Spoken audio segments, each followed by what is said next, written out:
Hi, my name is Kyle Kondas. I'm a visiting lecturer over at the University of Texas at Dallas, and I'm also one of the co-curators for Tiny Thumbs, which is Dallas's new indie pop-up arcade.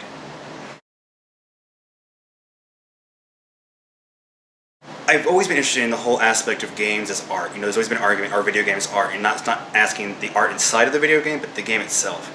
And recently, in the last couple of years, there's been a movement of what they call, there's been pop-up art shows, like the different locations they have this, but there's also been a movement of pop-up indie arcades. Indie games, you have a lot of people who work for the major corporations, but then you have a new niche where people are making their own indie games that are popping up on the internet, on Xbox Live and all this stuff like that. But in New York, there was a group called Baby Castles, which was a do-it-yourself makerspace, and they had people in there creating their own indie games, working on their own little small things, and so they eventually decided to have like their own kind of show.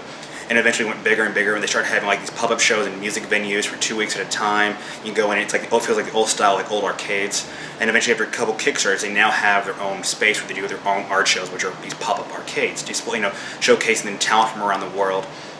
Austin also has another one called Jugos Rancheros, which they also do once a month. They get together and kind of showcase the indie talent that's down in Austin, and also bridging the gap in New York.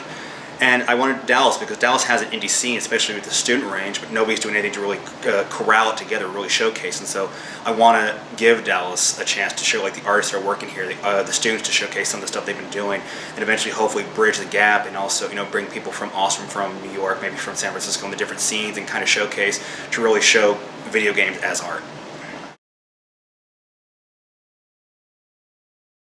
The 5 games we have so far, or we have showcasing next week, are Ben and Flotty, his game is called Pole Riders, Annie Anthropy, which is her game is called Dysphoria. We have Pond, which is from Peanut Gallery Games. We have You've Got to Win the Game by J. Kyle Pittman, who actually, he's an indie game creator but also works for one of the bigger corporations here in Dallas.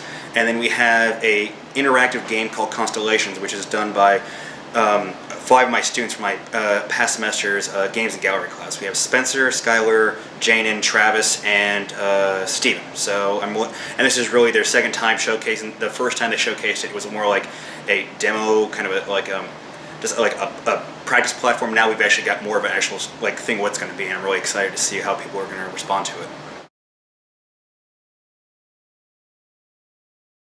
I've lived at CentralTrak before in the past. I have relations with some of the current people living there are friends, and I know the curator, and I wanted to say, hey, this is something with UTD. At least we can launch it off from UTD. And I went to Hyde and asked, hey, this is what's going on. This is what I'd like to do. Do you think would you be interested? And it was just the door was open right after I mentioned video game is art. Boom.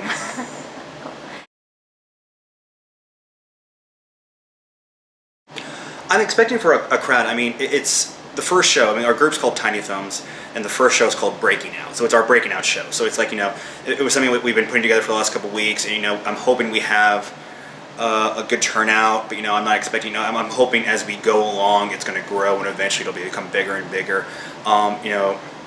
I'm expecting to hope. I have a lot of my game students who are inviting people, and we're letting people at UTD know, and I'm hoping to get the word out in the art area. So, the whole point of this is to bridge the gap between gamers and artists. Kind of look at gamers you have so many of them who don't know really, what art is, and they have this stereotype that artists are stuffy, uptight kind of people, and they don't realize that there is really an open genre, that's just a stereotype. It's not true, and so you got to come in and really look at art. Maybe you want to become game creators, but knowing art might actually help you break the bubble, what you think games are supposed to be, and then you have the artists who really don't know anything about the video game culture, and I wanted to see that, hey, art is something past just movies, film, music, painting, sculpture, that video games itself can actually be a real fun thing, and you might think of them as interactive pieces, but they're still games, and it might help to bridge that gap, the two together.